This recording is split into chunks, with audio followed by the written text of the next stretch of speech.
Ayan, magandang umaga po sa lahat. Tunay na ang Panginoon ay makita natin mabuti pa rin po sa kabila ng umuulan.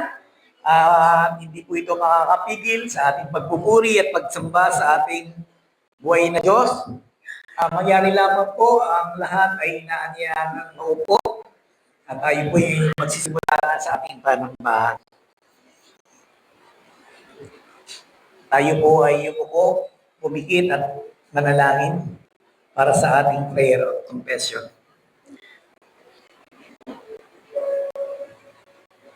Dakilang Ama makapangyarihan, Panginoon, muli kami lumalapit sa inyo na may pagkumbabang puso. Kinikilala po namin, Panginoon, muli na kami nagkamali nitong mga karang araw, sinasadya man o hindi, Panginoon. Panginoon, bago po kami tuloy ang makapakinig ng iyong aral, pakalinisin niyo po kami, Panginoon.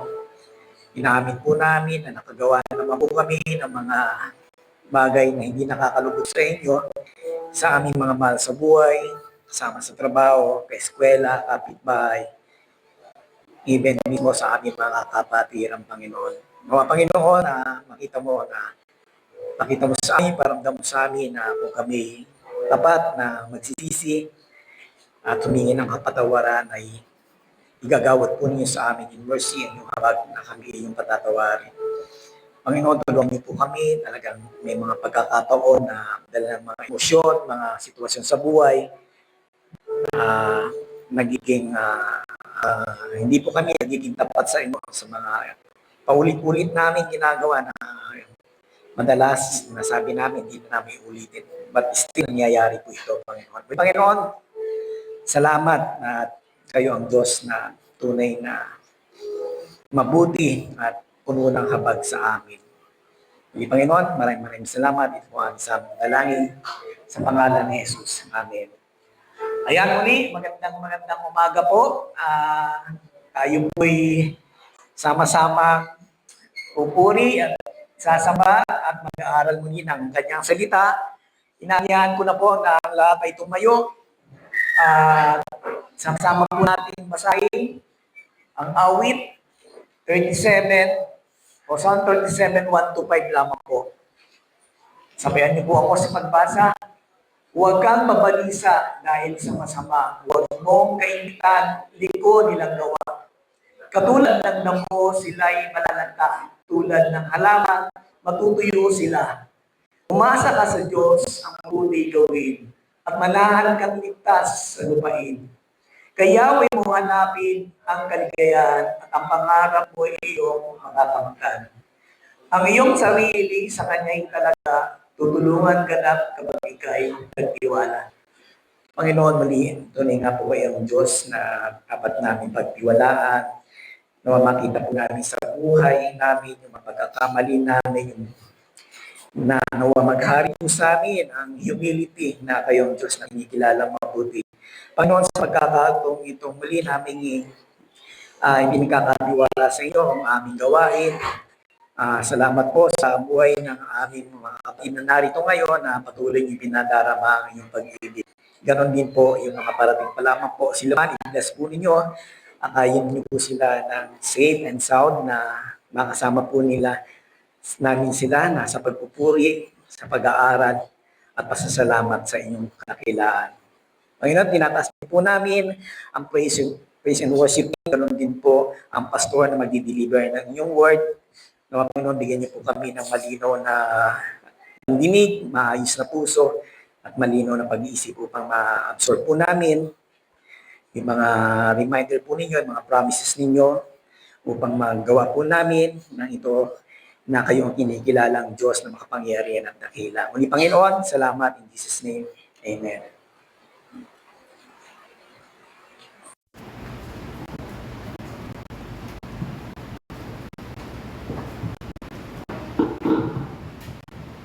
Good morning po sa ating lahat. Good morning sa muulan. Pero may pagpapala sa ating Diyos ngayong umaga. Amen. Sa mga po ito, isang kagalakan na sama-sama po tayo magpuri at magpasalamat sa ating Diyos. tunay nga na ang pagpupuri natin ay hindi lang po basta isang awit lamang, kundi bahagi po ito ng paglapit sa ating Diyos at sa at pananampalataya natin sa ating Diyos. Sama-sama tayo magpuri at tumawid sa ating Panginoon at itaas ang ating mga puso sa ating Diyos. Amen.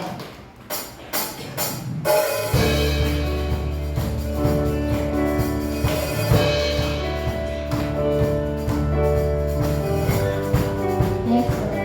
We praise you, Father.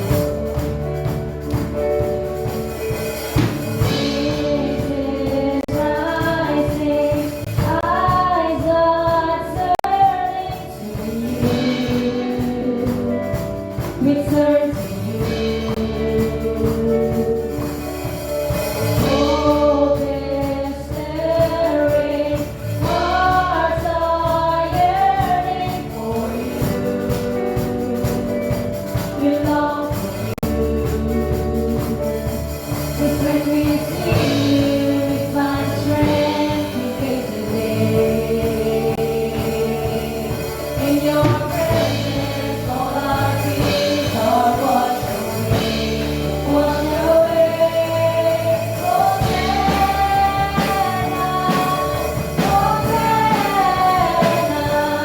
You are the God who saves us. Worthy of all our praises. Hosanna,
ipanalangin natin na tulungan tayo ng banal na Espiritu sa ating buhay, sa ating pamilya, sa ating trabaho, at maging sa ating mga pagsubok na ang ating Diyos ang maging sentro.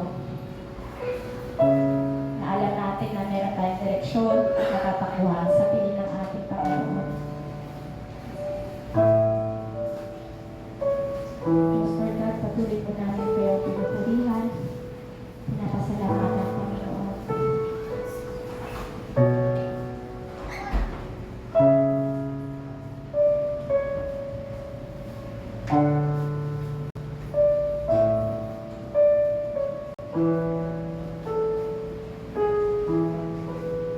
Jesus at the center of it all.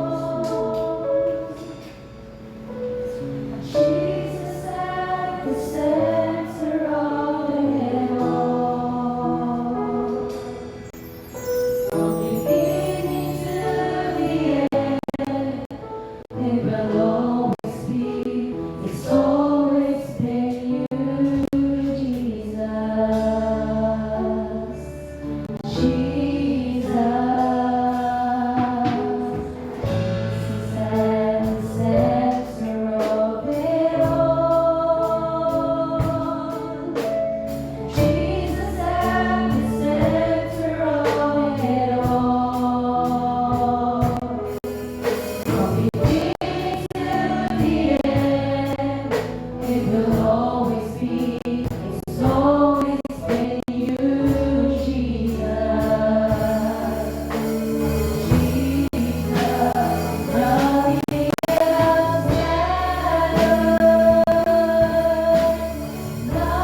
Thank you.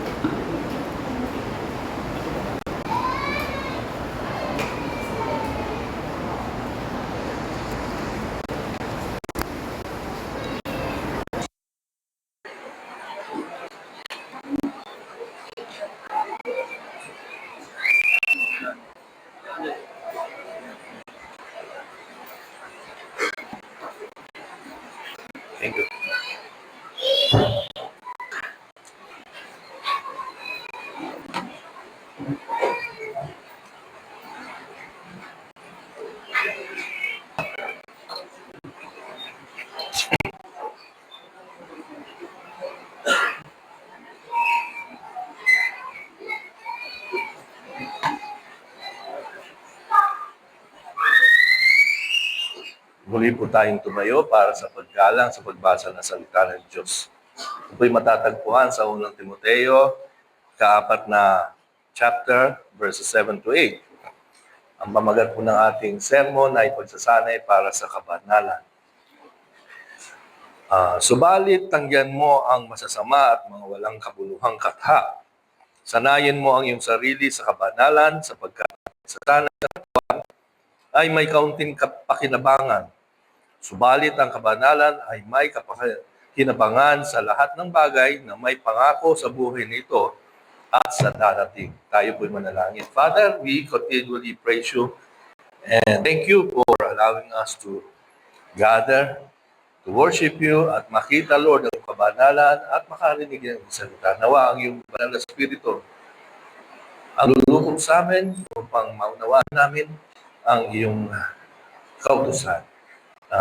Dalangin namin na ma-apply namin ito sa aming buhay at itong aming dalangin sa matamis na pangalan ni Jesus. Amen. Pwede na po tayo po.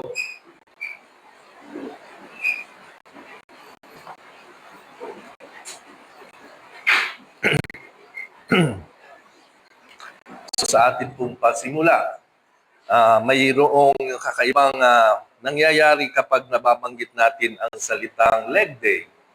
Kung sino po nakakaunawan ng leg day. Ito ay terminolohiya sa gym. Kung kayo ay nag-gym. Ito ay sa mga taong seryoso sa pag-ehersisyo. Alam nilang haharap sila sa matinding pagod at pagpapawis at syempre yung pananakit ng kalamnan. Pero bakit nila ginagawa yan? Syempre yung iba gusto magpapogi. Yung iba naman, syempre gustong healthy naman. Totoo naman yun. At walang lakas na nakakamit nang hindi kayo magdidisiplina. Sinubukan ko rin yan one time. Medyo may katandaan na, kaya medyo kailangan hindi nakatulad ni Ivan, ano? Hindi naman sumakit kasi nag-improve na, pero buti na lang hindi ako nag-pass out. Ano? Yun ang problema natin. At recently, nakita ko yung sa Facebook, yung ang tawag dun, yung bell, yung bilog lang na may hawakan, o yun daw ang pwede sa mga edad 50 pataas. Kaya doon sa mga 50 pataas, yun ang pwede nyong exercise. Okay? Para mapanatili ang health. At marami sa ating panahon, napakarami ng mga paraan para sanayin ang katawan. So sa mga gym, meron kayong personal trainer. Meron din kayong meal plan. Sisimulan nyo ng sukatin yung mga kinakain ninyo. Ako, wala pa ako doon sa pagsusukat. So kung anong makain, pwede. Okay? So may mga fitness tracker yan. Talagang pinapahalagan ng ating kultura yung physical na pagsasanay. So, hindi naman ito minamaliit ni Pablo. Hindi naman kumontra si Pablo dyan sa physical exercise. Pero sinabi niya sa ating talata, ang pagsasanay sa katawan ay may kaunting pakinabangan. Alam natin malaking pakinabang nito. Pero ano ba yung sinasabi niya compared doon sa gusto niyang sabihin?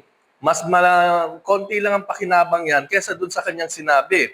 Kasi dinagdag niya, may isang pagsasanay na higit na mahalaga. Ito yung pagsasanay sa kabanalan.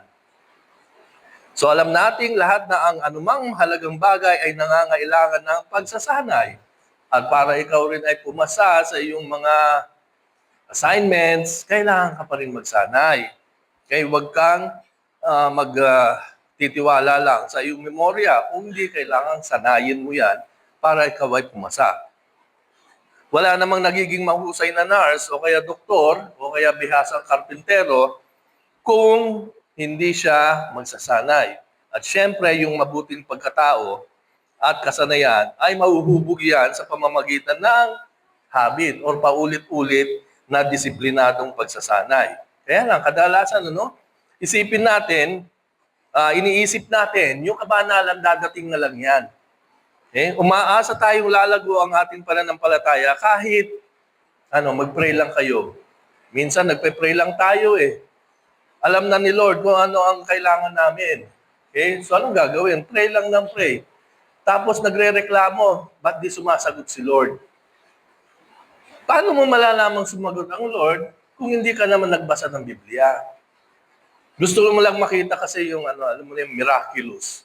Na pag ikaw nag-pray ng healing, bigla ka magagaling. Yun ang gusto natin kopyahin doon sa ating mga kapatid sa kabilang denominasyon.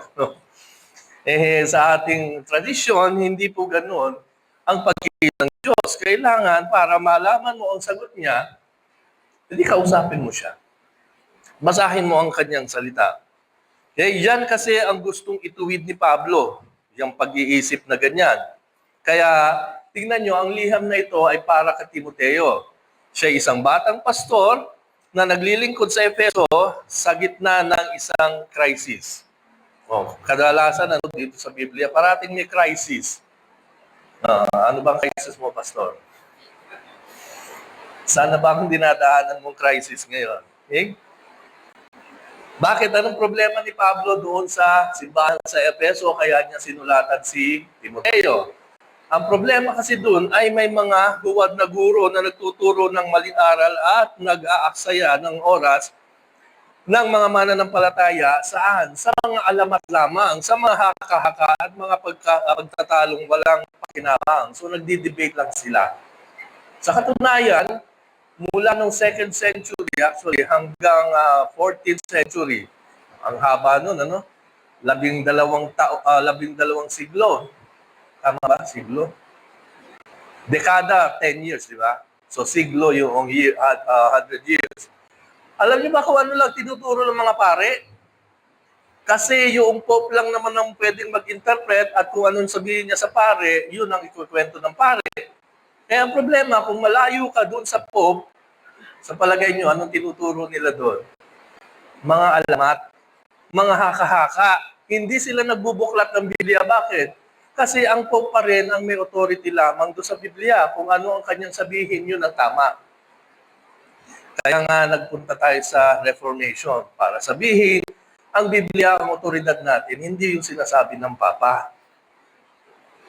So, sa ating pagkakasabi ni Pablo dito, sabi niya, subalit, wala na pala dyan. Sabi niya, subalit, tanggihan mo ang masasama at mga walang kabuluhang katha. Sanayin mo ang iyong sarili sa kabanalan sapagkat ang pagsasanay sa katawan ay may kaunting pakinabang. Subalit ang kabanalan ay may kapakinabangan sa lahat ng bagay at may pangako pa ito sa buhay na darating. Hindi lang temporal ang benefit or ang fruit nito, kundi mayroon siyang fruit na eternal. Sa katunayan, itong mensahe hindi lang para sa taga-Efeso. So, ito ay para rin sa atin. Lahat tayo nagsasanay para sa isang bagay. Kaya lang, ang tanong ay ito. Bumalik, Ang tanong ay, anong hinuhubog ng ating pang-araw-araw na pamumuhay? Parang yan yung advertisement ng kape. Saan ka bumabangon? So, kay Pablo, parang ang sinasabi niya, saan mo? Ano ba yung purpose mo sa paghuhubog ng iyong buhay? Saan yan? Maaaring inuubos natin ang ating oras at lahat sa mga bagay na mukhang mahalaga, pero wala naman talagang value. Maaari pa ngang maging abala tayo sa mga gawain natin na pangrelihiyon. At maraming kaalaman sa Biblia, ngunit wala naman pala itong banalan. Kaya nga ito yung papala ni Pablo kay Timoteo. Ang pinakamalaking panganib ay ang pagiging abala sa mga bagay na mukhang makadiyos, ngunit hindi naman nagbubunga ng isang buhay na higit na tulad ni Kristo. So sa isang madaling salita, ano ba ang punto ni Pablo? Makikita mo lang yung kahalagahan yan kung ang bunga yan ay ayon sa kasulatan ng Diyos. So if you will evaluate your ministry sa simbahan, okay? Dapat daw i-evaluate ang ministry sa bunga nito. Ano ba yung bunga dapat? Dapat ba yung bunga na maraming tao? Dapat ba yung bunga na maraming ministry? O dapat ba yung kabanalan sa bawat isa? So kung ang inyong ministry ay nagdudulot lang na pride, na magaling kami, marami kaming alam, hindi yan yung sinasabi ni Pablo. Pero kung ang bawat isa ay lumalago sa pag-ibig, lumalago sa pagpapatawad, yan yung nahanap ni Pablo. So, sa talatang ito, tinuturo ni Pablo ang tatlong hakbang ng buhay. O sabihin natin tatlong katotohanan. Ayoko na yung mga steps. Okay, 5 steps, 3 steps. Hindi ganun ang Biblia. So, we'll just focus on the truth. Ano ang tatlong katotohanan na uhubog ng grasyang ito? Una, yung proseso kasi ito, no? Siyempre, you have to stand against doon sa mga walang kabuluhan. Eh, alam mo nang walang kabuluhan niyang sobrang panunood ng drama. Eh, wag na kayong magdrama. Alam niyo ang problema dyan? Minsan, pati yung asawa mo, iniisip mo na ngayon dahil yung napanood mo doon, eh nangangaliwa yung asawa niya. Kaya pagkalabas mo doon sa tunay na buhay, pati asawa mo, pinagdududahan mo na. Okay? Kaya, anong nangyari? Nag-away na kayo. So, iwasan nyo na yun. Yes, that is for entertainment and that's okay. Pero kung yan ang nagiging standard ng inyong pamumuhay bilang mag-asawa, eh palitan nyo na yung channel nyo. O wag na rin kayo mag-Netflix. Okay? Ikalawa, sanayin ang sarili sa kabanalan. Siyempre, pag may tinanggihan ka, kailangan may ipalit ka. O, yan yung katotohanan din sa bagong tipan na sinabi ng Panginoon. Ano? Umalis nga yung isang demonyo, pero dahil hindi inaayos noong inalisan yung kanyang bahay, yung kanyang sarili, hindi niya inayos, wala siyang ibinalit, o anong ginawa? Mas maraming dumating. Nagdagdag pa itong demonyo na ito. So sa ating buhay, pag tinanggal natin yung kademonyohan ng vices, kailangan may ipalit kayo. Or else, dadami pa yan. Tingnan nyo sa internet, ang daming sugal. Ano yung bingo? Ano pa yon? Yung pusa na gumaganon-ganon. Ano yun? Tapos scatter. Okay? So, kung meron kayong tatanggihan, kailangan palitan nyo yun. At ikatlo, pahalaga ng mga bagay na walang hanggan. So, look towards the future. Ano ba yung mayroong eternal value? Dati, meron kaming biruan ni Pastor Lawrence tungkol dyan. O, pare-pareho kaming nagsasabihan ng, yung pag ginagawa mo may eternal value. So, yun ang aming biro sa isa't isa. So, ngayon, yun ang gusto din sabihin ni Pablo. Importante na pag-ukulan natin ng pansin yung mayroong eternal value. Okay? Yung pagtulong sa kapwa sa palagay nyo. Anong value nyo? Meron ba yung eternal value? When in fact, ang sabi ng Panginoon, the poor will always be with you. Anong ibig sabihin? Ibig sabihin noon, kung mahalaga yung kay Jesus, importanteng mahalaga din yung sa atin. Manong maubos ang budget natin sa pagtulong sa mahihirap, God will replenish it. Pero kung ano-anong gadget ang binibili nyo, kailangan natin ng magandang sound system. Kailangan natin ng magandang mga instruments. Pero ang isa sa inyong miyembro ay hindi na halos kumakain. Sa palagay nyo, natutuwa ang Diyos? Hindi. Kaya nga, pahalagan natin, parang naligo naman ako, pero parang maraming lamok dito. Pahalagaan natin ang mga bagay na walang hanggan. Okay? So, tingnan natin, ano yung una? Huwag nyo nang problemahin. Kaya ko to. Lamok lang sila. Okay? So, tanggihan natin ang mga walang kabuluhan. Sabi sa verse 7, subalit tanggihan mo ang masasama at walang kabuluhang katha. So sa unang kabanata, binanggit na rin ni Pablo ang pag-iwas o wag bigyan ng panahon ang mga alamat at walang katapusang talaan ng mga lahi. So dito nagmumula ang mga buwad na aral na nilarawan ni Pablo sa talatang 1 hanggang 3.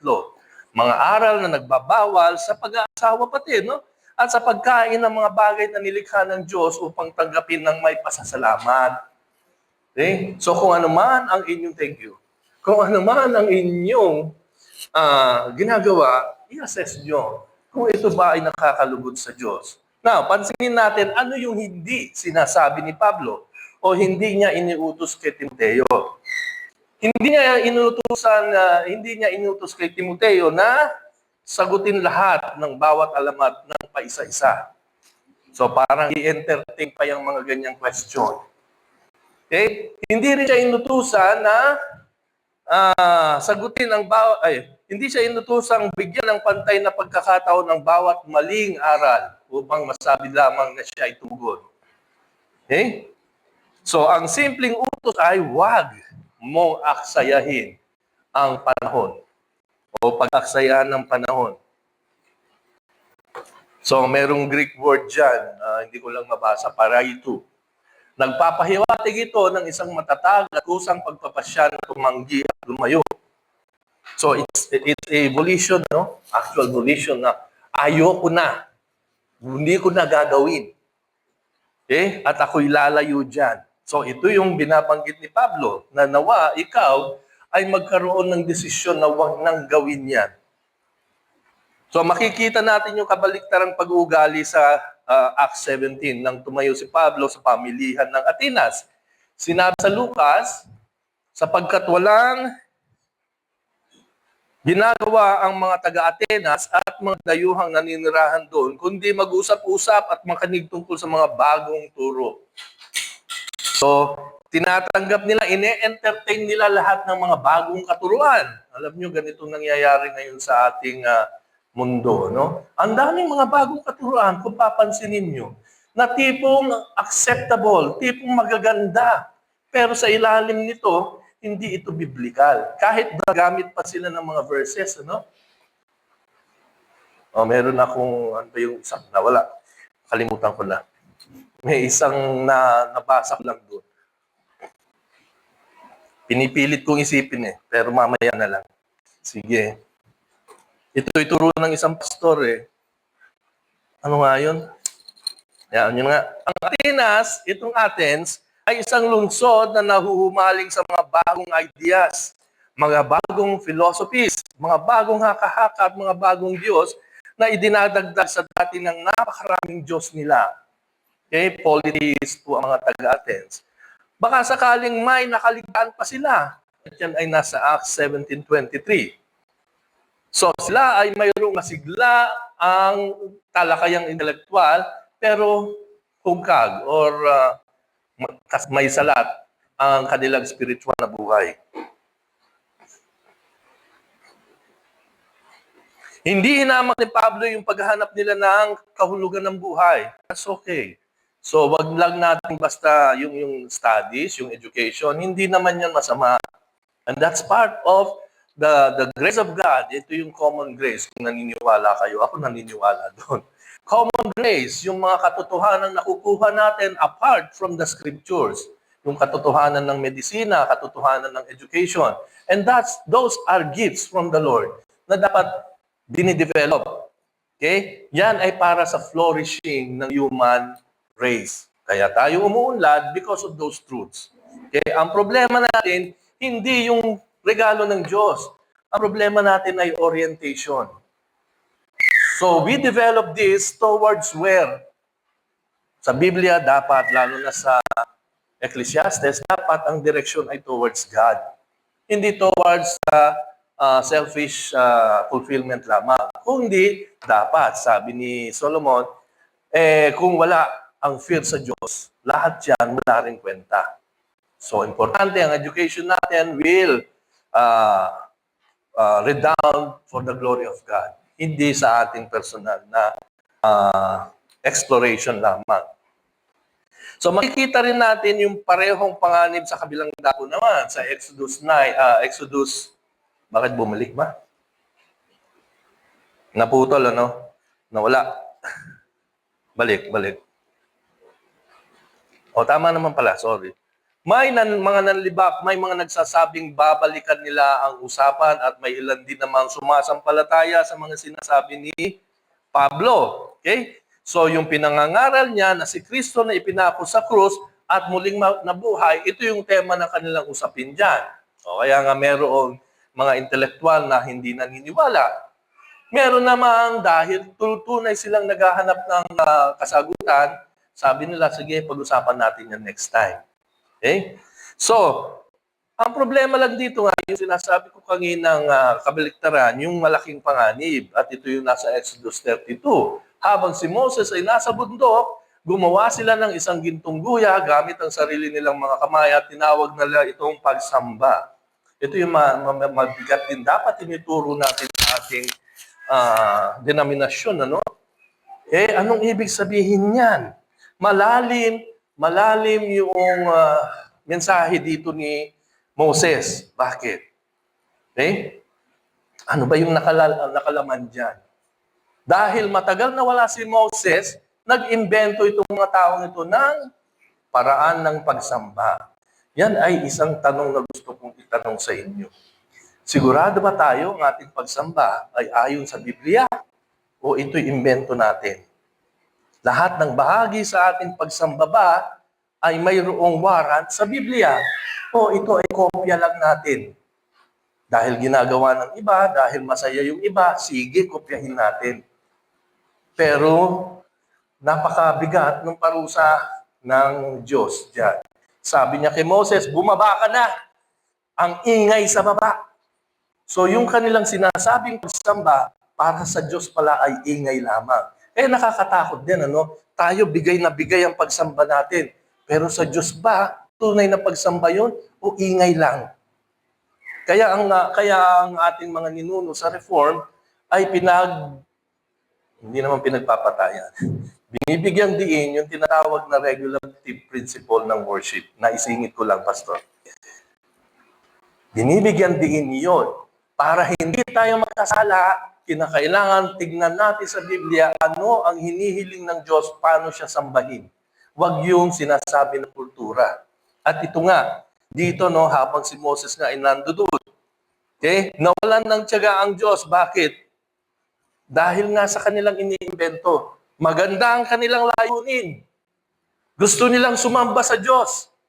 Pero ang problema, hindi yun ang inuutos sa kanila ng Diyos. Kaya hindi naman sa atin. Maganda ang ating layunin na sambahin ng Diyos. Ang problema, yan ba ang inuutos sa atin ng Diyos? Yan ba ang gusto niyang paraan ng pagsamba natin? So dito, magkaiba man ang tagpo, iisa ang babala. Pwedeng ibuhos ng tao ang kanyang sigasig sa relihiyon sa isang bagay na tila spiritual, ngunit ang katotohanan, wala namang naibubungang anuman.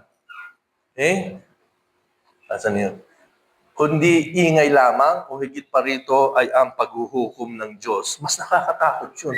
Yung feeling natin, ang ganda ng ating offering sa Diyos. Yung ating pag-aawitan, yung ating panalangin. Ang sarap ng pakiramdam sa pag-offer. Pero hindi pala yun ang hinahanap ng Diyos. Sayang lang naman talaga. Kaya better is, before we do anything about worship or about the ministry, let us ask the Lord. Let us consult the Lord. At hindi ito minsan lamang binigay ni Pablo ang ganitong babala kay Timoteo. Inulit niya ito sa 2 Timothy chapter 2 verse 23. Iwasan mo ang mga hangal at walang kabuluhang pakikipagtalo sapagkat alam mo namang nauuwi lamang iyan sa pag-aaway. So kapag kayo nag-evangelize, kung medyo nagdidebate na siya, pabayaan nyo na. Huwag nyo nang i-engage. Okay? Kausapin nyo, sabihin nyo na lang, sige, kausapin na lang kita pagka okay ka na next time. O, hindi nyo kailangan makipagdebate dun. Gayon din sa Titus 3, verse 9, iwasan mo mawalang kabuluhang pagtatalo. Ang di matapos-tapos na talaan ng mga ninuno at ang mga away at alitan tungkol sa kautusan. Ang mga ito'y walang pakinabang at walang halaga. Ito'y napakarami na naman sa Facebook. Okay? Aba, si Pastor, babad na babad sa Facebook. Hindi na. Kasi every time natitingin lang ako, pagbukas ko, makikita ko yung mga debate. Makikita ko yung mga post ng mga intellectual, ng mga scholars, ng mga biblical scholars. Magaganda ang punto nila. Pero sa huli, ano nangyayari? Nag-aaway sila dun. Okay? Nagkakaroon ng alitan. Kaya better na meron isa doon na napansin ko, nag-post lang siya. Hindi siya nakipag-debate. Maraming nagko-comment pero wala siyang sagot.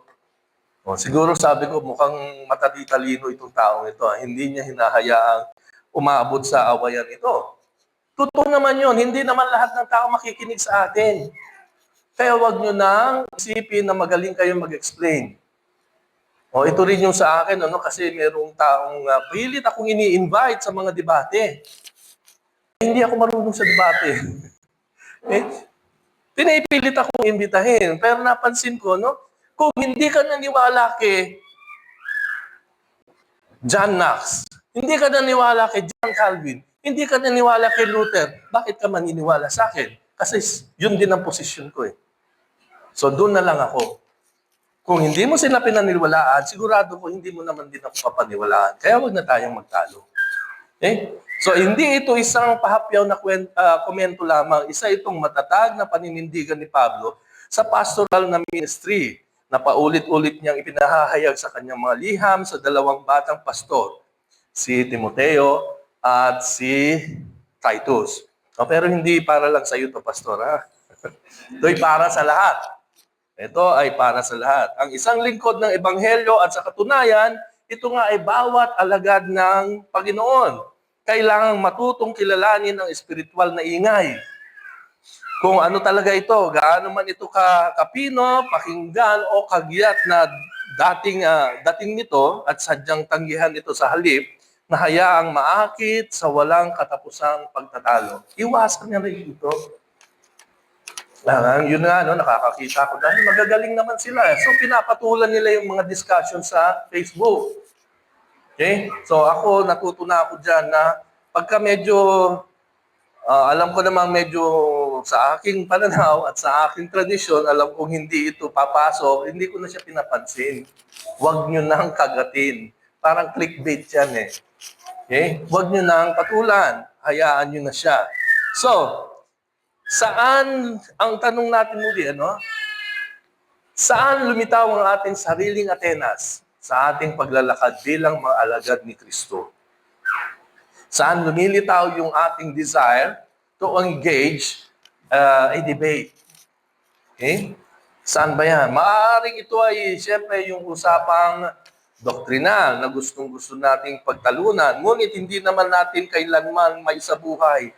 Nagdidebate tayo sa kagandahan ng mga grace at ng tawag niya ng doktrina ng Biblia, pero hanggang doon lang, ayaw nyo naman gawin.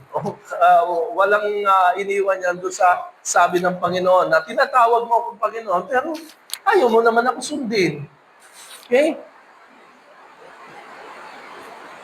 Maaaring ito ay walang katapusang haka-haka tungkol sa prophecies, mga walang saysay na detalye tungkol sa mga hindi kilalang tauhan ng Biblia, pati yung debate sa kailan dadating si Lord. Maraming nagtatalo dyan. Si Lord na nga ang nagsabi, wala ngang nakakaalam. Bakit ang tigas ng ulo nyo? Sinabi na nga ng Diyos na walang nakakaalam, pero nagbigay siya ng clue. Ako ay parang isang magnanakaw na darating lang nang hindi nyo inaasahan. In fact, ang warning ay, sa natural na ikot ng buhay, pwedeng dumating ng Diyos. Merong nag-business, merong ikinakasal, merong nagkakainan, pwede siyang dumating doon. Kaya huwag nyo na ang pagtalunan kung sa 2028 darating ang Diyos. Hindi na yun kailangan. Hindi yun automatikong, yung ibang pagkakataon naman, hindi naman automatic na sin yan kapag nag-usap sa mga bagay na ito. Sa learning process, okay naman yun. Ngunit ang paalala ni Pablo kay Timoteo ay, at sa maging sa atin ay, mahalaga, napakahalaga ng oras ng isang pastor at ng spiritual na lakas ng isang kongregasyon upang sayangin sa paghahabol sa mga bagay na hangal at walang tunay na halaga. Ano ba ang magandang utos lang sa atin ng Diyos noong siya ay mag-resurrect na? Di ba simple lang? Ano yun? Go and make disciples. So, yun ang atupagin natin. Huwag na yung mga debate, hayaan mo na yun sa mga theologians.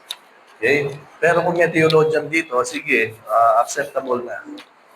Okay, accepted na. Yan yung trabaho nyo eh. Okay? Pero sa general population ng simbahan, ang utos ng Diyos ay go and make disciples. Pero hindi na doon natapos. Go and make disciples, pero anong tuturo namin? Yung turo ni ganyan, yung turo ni ganon, yung turo ni ganon. Pero sabi ng Diyos teach them all that I have commanded you. O kaya atupagin dapat ng simbahan ng discipleship more than anything else, ano? Secondary to worship ay yung discipleship. Kaya tatanungin natin, pagtitibayin natin ang discipleship. At isang bahagi ng discipleship ay yung training ng mga leaders. Importante ang mga leaders ay sumabak sa pagsasanay. Okay? So that you will know paano i-defend ang inyong congregation. Hindi kaya ng isa pastor to defend the whole congregation. It should be the leadership. Kaya attend na kayo ng ating mga naisingit ko lang ulit na. Attend kayo. Ang ating denomination na nagkakaroon na ng mga nagsisimula na sa ating mga trainings. Ano? In fact, sa Sabado, hindi ako nag-advertise. Ano? Sa Sabado, meron po tayong CE training. Kaya yung mga engaged sa Sunday school, sa Christian education, inaanyayahan ko po kayo. Huwag niyo pa alam. Okay? Tanungin niyo na lang si Pastor Ruben. Tama? Okay. Pag-usapan natin mamaya pala, may tatanong ako. So, ngayon, bago sabihin ni Pablo ang dapat pagtunan ng pansin, pinilit niya, asan yun? Ay, sorry. Bago yung pagpilit ni Pablo, ito muna yung isang practical na hamon.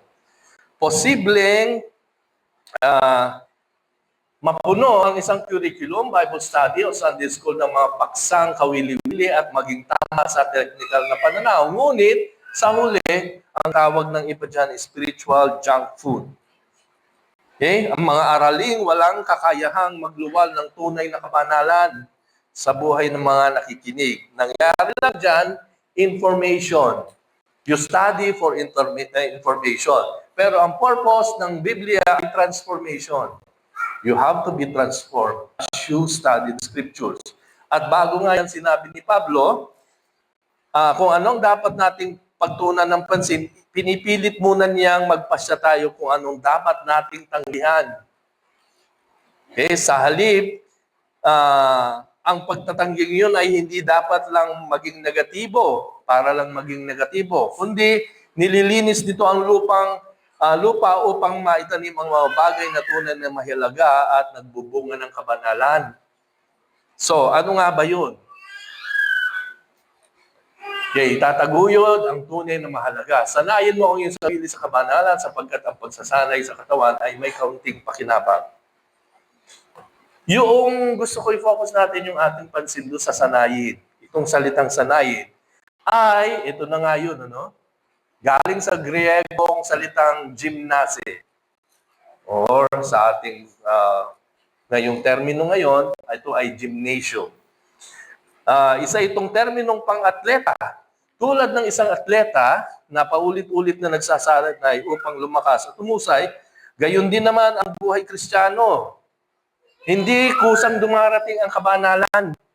Ito ay hinuhubog sa pamamagitan ng pagdisiplina at tuloy-tuloy na pag-submit and obedience to the Word of God. Hindi sinabi ni Pablo kay Timoteo na damihin lamang ang kabanalan or pag-aralan ito. Ang utos ay sanayin mo sarili mo dyan. You engage yourself sa holiness. So paano ba tayo mag-i-engage sa holiness?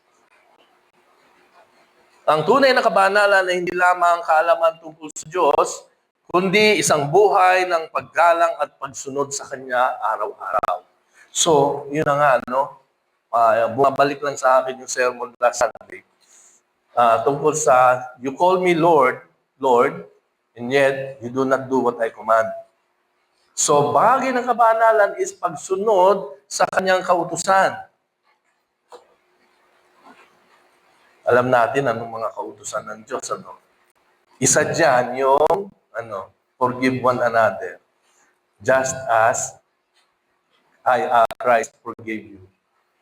Ayun, napakahirap gawin yun. Meron pang isang mabigat, ano yun? Love one another. So, i-rate nyo ngayon ang sarili nyo. 1 to 10. 10 being perfect. Nasaan kayo ngayon? In terms of forgiveness, in terms of loving. Wow! Merong lumagpas. Merong 11. Aba? Oo. Humility. Magkumbaba. Those are parang tool ng Diyos to make us holy. Pero kumusta nga tayo? At alam niyo naman, ang fruit of the Holy Spirit, love, joy, peace, patience, kindness. Asan yun sa inyong buhay? Meron na bang umuusbong na love? Meron bang umuusbong na gentleness? Meron bang umuusbong na, ano yung isa? Kalimutan ko na yun. Yung peace. Baka kayo'y palaaway, ha? Sabi doon, ang fruit of the Spirit ay kapayapaan. So dapat yun ang lumalabas sa ating simbahan para masabi ang simbahan nga ay sumusunod kay Jesus. Okay? So, dito, sinabi pa ni Pablo, sabi niya, ang pagsasanay sa katawan ay may kaunting pakinabang. Sabi ko nga kanina, hindi naman niya inamaliit ang pag-ehersisyo. Sa halip, ginagamit niya ito bilang paghahambing lamang. Kung ang katawan na pandalian lamang ay karapat-dapat na bigyan ng pagkakataong sanayin, gaano pa kaya yung banalan na eternal? Okay? Hindi sinabi ni Pablo na walang halaga ang katawan.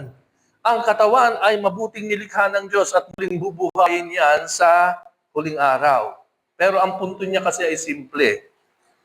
May mabubuting bagay, ngunit may mga bagay na higit na mahalaga at ang kabanalan diyon ay isa sa mga iyo. Ang bango ng tulip ba yan o ano? Amoy ano siya, no? Luncheon meat yan. Yan kasi yung kinain ko kanina.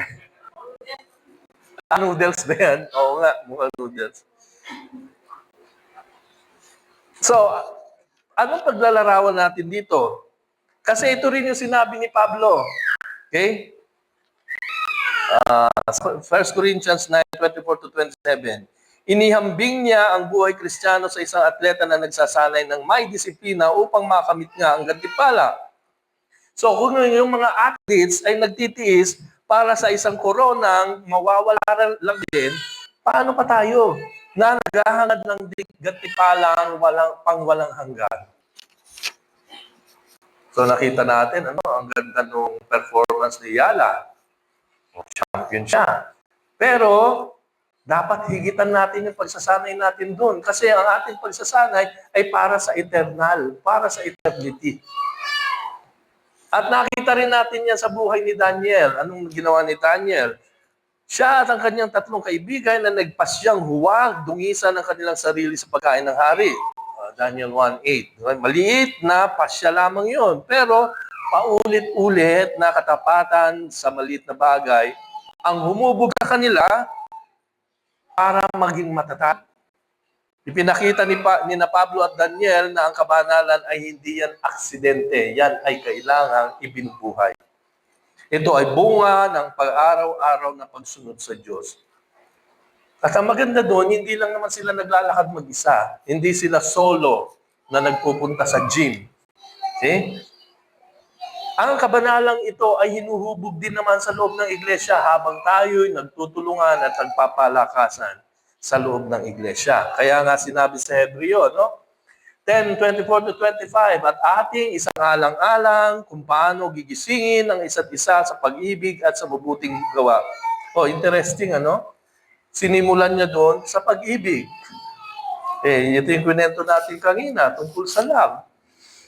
Na huwag nating pabayaan ang ating pagtitipon gaya ng ugali ng iba, kundi pala kasi ng loob ng isa't isa, lalong-lalo na, malapit na ang araw. Anytime darating ang Diyos. Sa katunayan, kahit sa Biblia, ang prinsipyo ng paglago ay hindi dapat ginagawang mag-isa. Okay? Yung isang stick ng fire, naman passage yun, na kapag inihiwalay mo siya, mamamatay siya. Pero kung isinama mo siya sa bungkos ng nag-aapoy na kahoy, lalo siyang umaapoy. Okay? So, ano yung application natin yan? Anong ibig sabihin ng sanayin natin ang sarili sa kabanalan?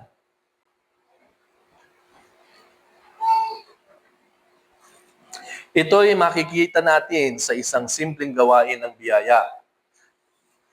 Ang pagbabasa ng salita ng Diyos. Kahit wala tayong gana, ang panalangin kahit tila tuyong-tuyo ang ating puso, ang tapat na pagdalo sa pagsamba, ang pakikibahagi sa buhay ng iglesia at ang paglilingkod kahit walang nakakakita. Simple lamang yun. Pero ito'y bahagi ng pagsasanay sa kabanalan. At sa atin, lalo na sa mga nag-aaral at nagtuturo ng Bible, may isang panganib dito. Siyempre, maaring dumami ang ating kaalaman, ngunit hindi lumalim sa kabanalan. It only feeds our ego. Papalakihin lang yung ulo natin. Pero ang gusto ng Diyos, yung puso ang lalaki daw hindi yung ulo. Posibleng magkaroon ng isip na puno ng teolohiya, ngunit puso namang malayo sa Diyos.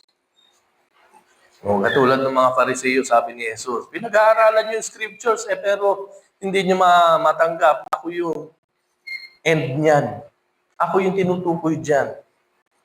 So huwag natin gawin ang pag-aaral ng Biblia para lang palakihin ang ating puso, ang ating ulo. Okay? Doctrines are good. Doctrines are important. Pero doctrine should bring us to Jesus Christ. Yun ang ending ng ating doctrine, ng ating theology, si Jesus. Ganito rin sa ating mga tahanan, ang kabanalan ay nahuhubog sa regular na pagsamba ng pamilya. By the way, sa Reformed tradition, ito yung pinopromote talaga, magkaroon ng pagsamba ang pamilya.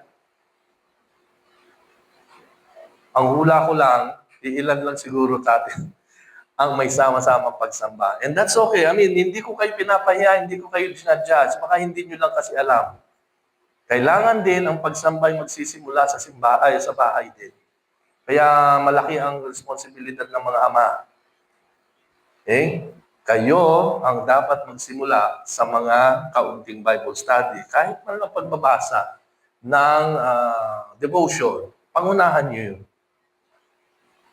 Pinapahalagahan natin ang sipag at tiyaga, ngunit hindi tayo nagtitiwala sa ating sariling disiplina. Bakit? Kasi sabi sa Philippians 2, verse 12, sabi doon, isagawa ninyo ang inyong sariling kaligtasan na may takot at panginginig sapagkat Diyos ang gumagawa sa inyo maging sa pagnanais at sa paggawa para sa kanyang mabuting kalooban. Yes, you will have to desire to grow, pero it is the Lord who will make it for you. Ayun pala yung Tagalog niya. To do and to will. Tunay nga na tayo nagsasanay, pero ang Diyos ang nagbibigay ng lakas at ang kanyang biyaya ang nagpapabunga ng ating pagsasanay. So, kaya hindi dapat dito pupunta yun at lalaki ang ulo nyo. Kung di dito, dahil lalong lumalago ang pagmamahal nyo kay Kristo. At dahil dyan, ano ngayon ang dapat pahalagahan daw? Pahalagahan natin yung walang hanggan. Anything and everything that refers to eternity. Subalit ang kabanalan ay may kapakinabangan sa lahat ng bagay na may pangako sa buhay na ito at sa darating. So, makita natin some of those things na kailangan natin tanggihan. At kung anong dapat pagtuunan ng ating pagsanay. Ngayon naman, ipinaliwanag ni Pablo kung bakit nga mahalaga ito, ang pagsasanay sa kabanalan. Sinabi niya na ang pagsasanay sa katawan ay may kaunting pakinabang, ngunit ang kabanalan ay may kapakinabangan sa lahat ng bagay. So sa Griego, yung salitang ginamit dyan ay prospanta. O, sa lahat, everything, sa lahat ng bagay. Yung samantalang ang physical na pagsasanay ay may pansamantala at limitadong pakinabang, ang kabanalan ay may halaga sa buong buhay. Sa ating pamilya, sa trabaho, paglilingkod, pagdurusa, at mga relasyon. At higit pa rito, ang pakinabang ng kabanalan ay hindi nagtatapos dito. Ito'y magkakaroon ng,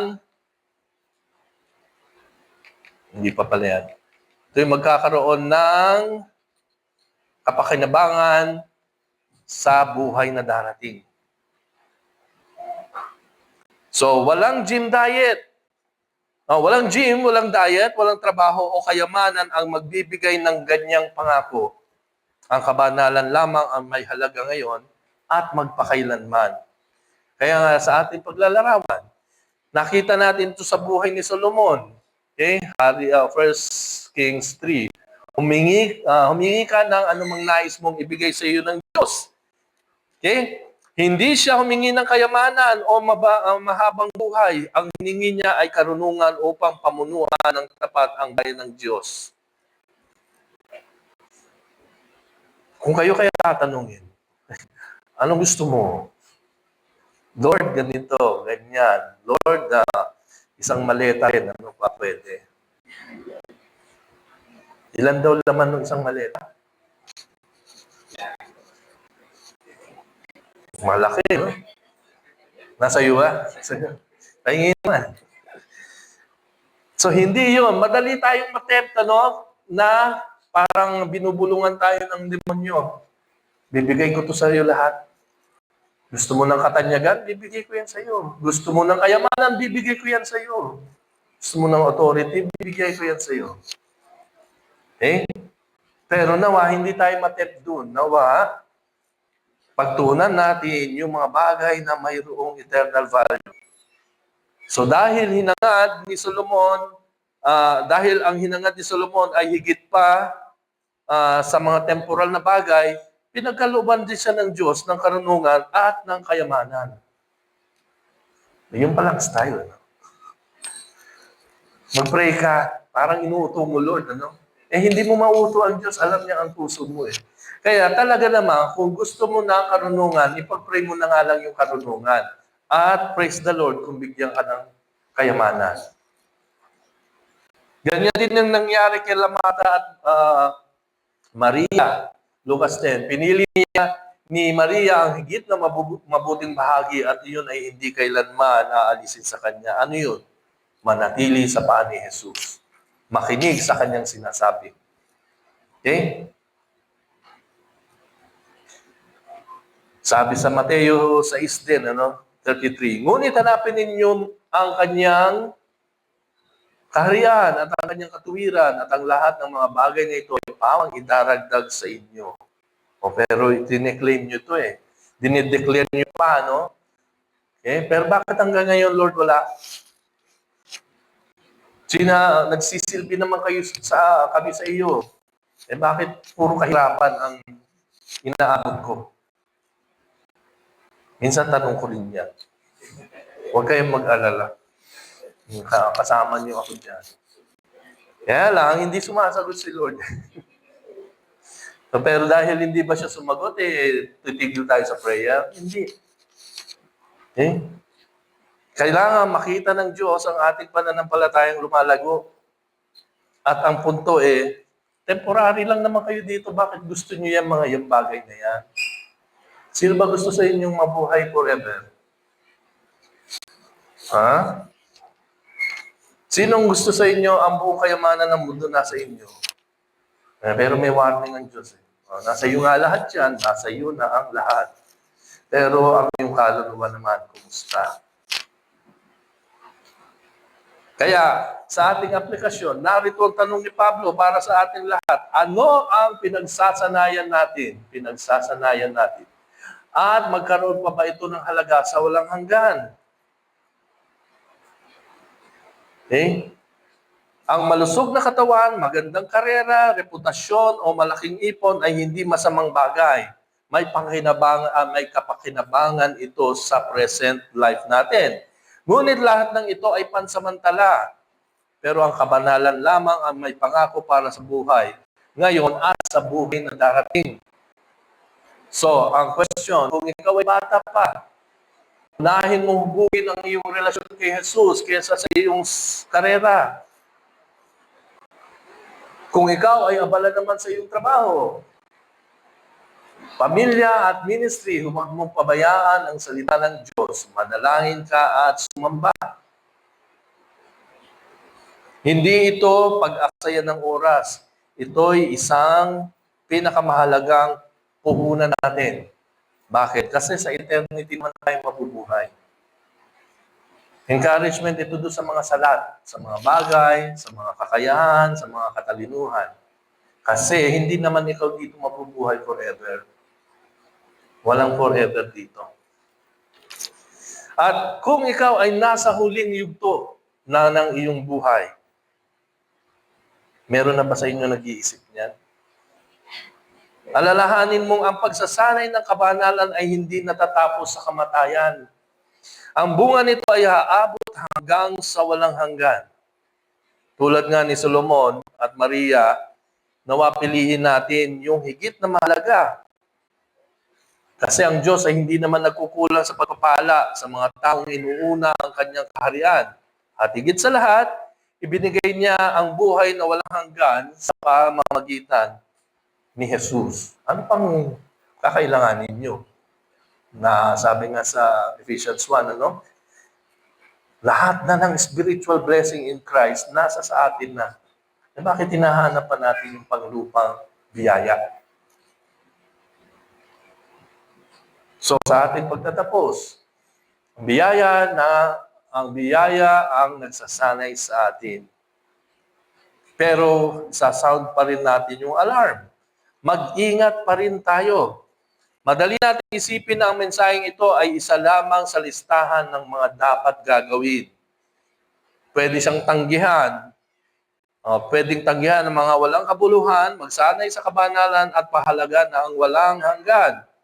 Kapag gano'n ang ating pag-unawa, magiging pabigat lamang ang sermon na ito. Hindi yan ang ebanghelyo. Hindi yan ang gospel.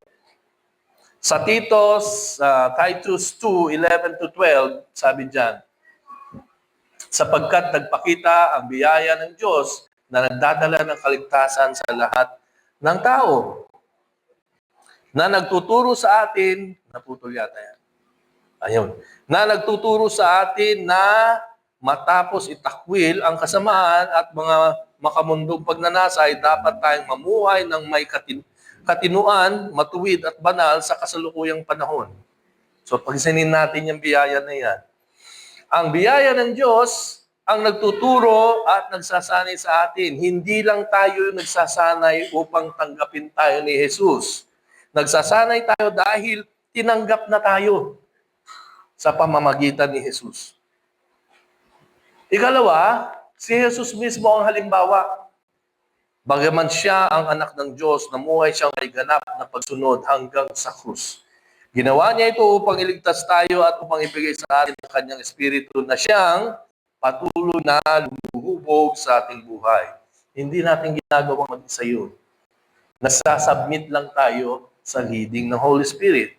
Kaya kapag sinabi ni Pablo, sanayin ninyo, o sanayin mo ang iyong sarili sa kabanalan, hindi ito panawagan na umasa sa ating sariling lakas. Ito ay paanyaya upang tumugon sa biyaya ng Diyos, mag-submit, magpa-under, mag-yield, sumurrender. Yun ang ating trabaho. Surrender na kayo. Huwag nyo nang isiping kaya ng lakas ninyo ang pamumuhay ng kabanalan, ng may kabanalan. Hindi. Hindi natin kailan magagawa yun. Let us surrender to the power and to the presence of the Holy Spirit. Let Him. Pinag-iingatan ko yung let Him. Somehow, yung salitang iyon ay pagpayag, pagpapakita na may authority tayo sa Diyos, na pinapayagan natin siyang punuin tayo. Wala tayong ganung kalakasan. Kaya pag-ingatan niyo yung salitang let Him. Naalala ko lang kanina yung awit. Ito'y isang pastoral correction lang ha. Sabi dun sa awit, Jesus be the center. Hindi na nga eh. Hindi nga, siya na nga yung center eh. So palitan natin, Jesus, you're the center of it all dapat. Okay? From beginning to the end, you are. At kayo'y simbahan na niya eh. Therefore, siya yung inyong sentro nga. Past tense na. Kaya kung gagamitin niyo ulit yung awit na yun, palitan niyo yung lyrics. Hindi, ibig ko sabihin, baguhin niyo lang yung tense, gawin yung present. Gawin niyo si Jesus na nga ang ating sentro. Okay? Tsaka yung salitang, ano yung bahagi doon? Let your spirit ba? Or something na may let. Somehow, ninenervyos ako doon na parang sinasabi ko, sige Lord, binibigyan kita ng otoridad na maghari sa buhay ko. Eh, whether you give Him the authority or not, He is already Lord and King. So, kumbaga, yung mga ganung statement, kalabisan na yun. Rather, pwede natin palitan yun. Let us acknowledge His rulership. Let us surrender. Let us submit. Siguro yun na yung mga bagay na salita bilang isang simbahan. Eh, wag na yung parang nagnanais pa, yung nangangarap pa, na nawa punuin mo kami. Eh, pangako niya na nga yun sa simbahan niya eh. Kaya natin hindi nararamdaman yung pagpupuno ng Holy Spirit, eh kasi patuloy pa natin siyang, parang may bisita ka, no? Dumating na yung bisita mo, pero sige na, punta ka naman dito, sige na, punta ka naman dito. Hindi kaya nakakahiya yun sa banal na Espiritu? Better is to acknowledge that, Lord, you are Lord, you are God. I submit. Help me submit. So siguro yun na lang ang prayer natin. Help me to submit, Lord. Help me to surrender. Okay? So, tatanungin natin sarili natin. Ano nangyari? Parang sumobra. Hindi rin tayo tinawag na lumakad mag-isa. Ginagamit ng Diyos ang lokal na iglesia upang hubugin tayo sa pamamagitan ng pangangaral ng kanyang salita, ng mga sakramento, ng panalangin at ng pagpapalakasan loob sa bawat isa. Kaya tatanungin natin sarili natin, ano ang pinagsasanayan ko?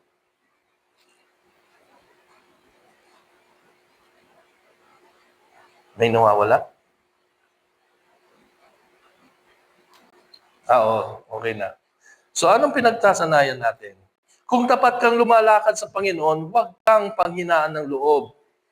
Hindi masasayang ang iyong pagpapagal sa Panginoon, sabi sa Corinthians 15:58. Ngunit kung napapansin mong mas inuubos mo ang iyong oras at lakas sa mga bagay na panandalian lamang, pakinggan mo ang panawagan ni Pablo. Ano sabi niya? Tanggihan ang walang kabuluhan. Sanayin ang iyong sarili sa kabanalan. Maglaan ng panahon sa salita ng Diyos. Manalangin, makibahagi sa pagsamba, maglingkod sa iba, at ituon ang inyong puso kay Kristo. Kaya nga tatandaan natin, ang biyayang nagligtas sa iyo, ang siya ring biyayang huhubog sa iyo. Lahat yan ay biyaya. Kaya huwag mong isiping you will work on it alone. Hindi. Hindi ka nasasanay upang mahalin ka ng Diyos. Nasasanay ka dahil na minahal ka na niya kay Kristo. Ito yung pag-asang nagbibigay ng lakas para sa buhay ngayon at sa darating na panahon. So ano ang ating pagsasanay? Tayo'y manalangin.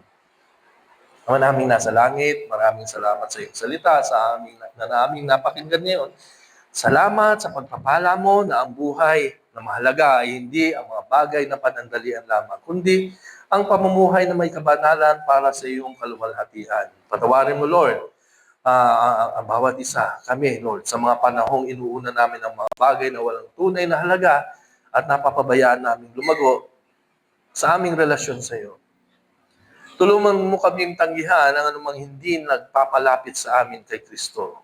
At salamat sa aming Panginoong Hesus na nabuhay ng ganap para sa amin, namatay rin para sa aming mga kasalanan at muling nabuhay upang bigyan kami ng bagong buhay. At salamat din, Lord, sa iyong Espiritu na siyang patuloy na humuhubog sa amin simula nang mag-surrender kami at mag-yield sa Lordship ni Jesus. Panginoon, bigyan mo kami ng pusong naghahangad ng iyong salita, ng katapatan sa panalangin, ng kagalakan sa pagsamba at ang pagnanais na sumunod sa iyo araw-araw. At tulungan mo kaming magsanay sa kabanalan. Hindi upang tanggapin mo kami, kundi dahil tinanggap mo na kami sa pamamagitan ni Kristo. Samahan mo kami sa buong linggo ito naway makita ng aming pamilya, mga kaibigan, at mga kapitbahay ang iyong biyaya sa aming buhay at ikaw ang maluwalhati sa lahat ng aming ginagawa. Itong aming dalangin sa pangalan ng Panginoong Yesus, aming Panginoon at tagapagligtas. Amen.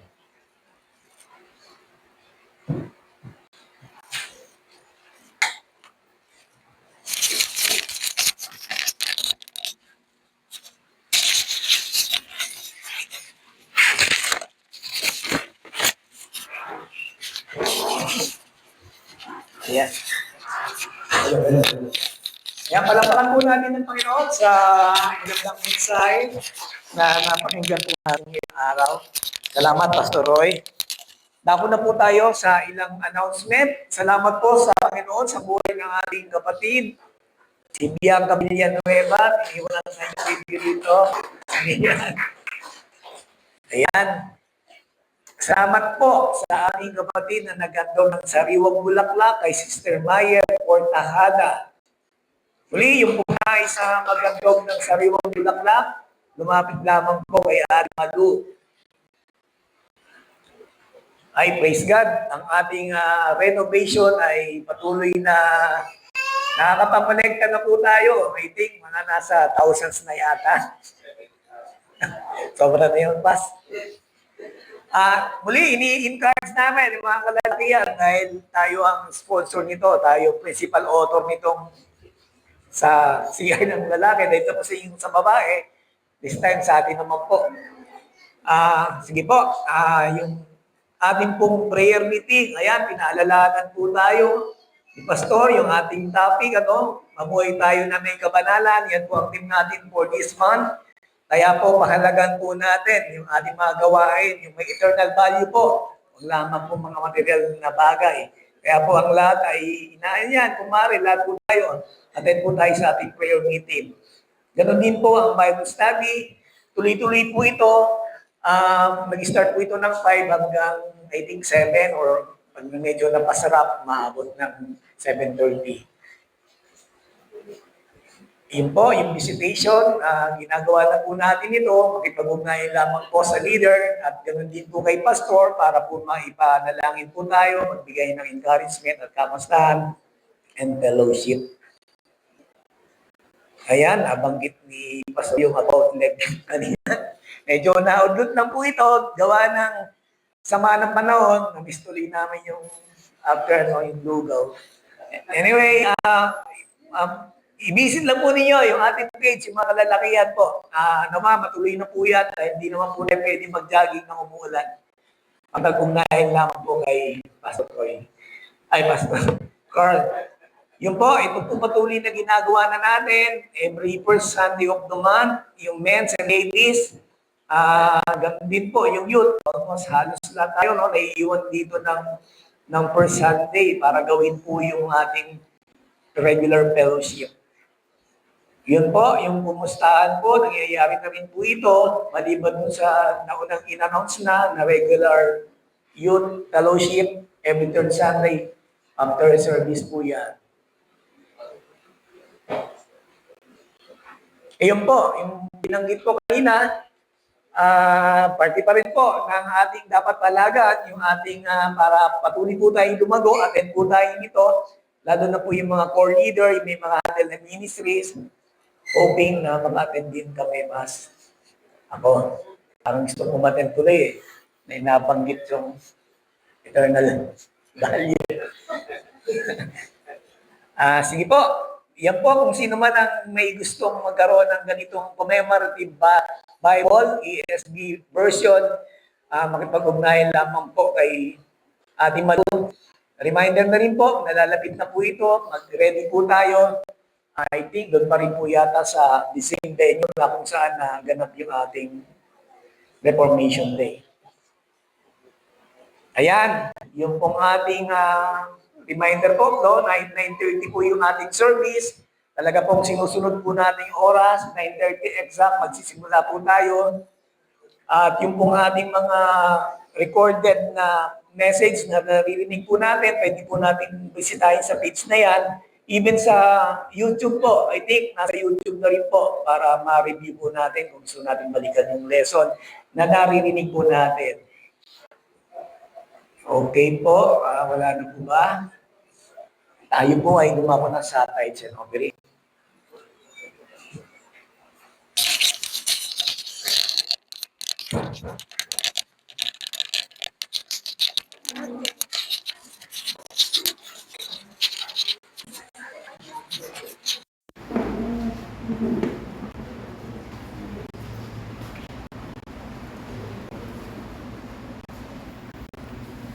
Yun po, magandang umaga po ulit. Salamat sa mga pagandang sagdaan kami po na pinahali sa aming pastor. Salamat po. Ngayon po tayo po ilaga po sa isang mga gawain para sa Panginoon po. Gusto ko po sa akin po na 7 Corinthians 8, 8 verse 7. Sabi ko, ang bawat isa dapat magbigay ayon sa sarili pa siya. Maluwag sa loob at pinagpipilitan lamang. Sapagkat pinilit ng Diyos ang pusang nagbibigay ng ligayahan. Magagawa ng Diyos na pasagagain kayo sa lahat ng bagay at higit pa sa inyong mga pangangailangan upang inagamit kayo sa pagkakataon nila. Sige po tayo may magkanoon.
Salamat kami sa mga biyayang ito, Lord, na nagkakaroon.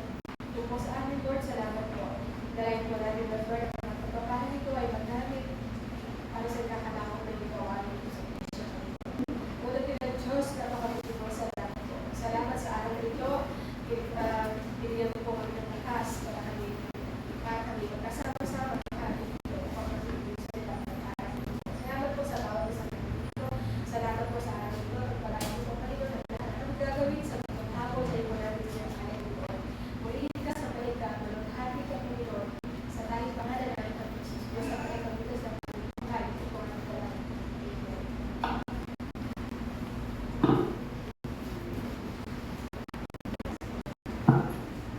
Again, we praise God for His grace na even though mahirap po niya, maulan. We thank the Lord for His grace na patuloy tayong ina-allow to worship Him.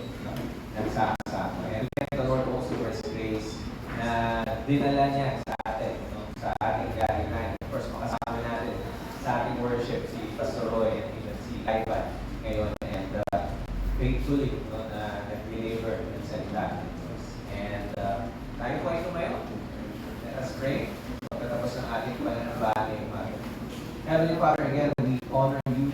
We declare your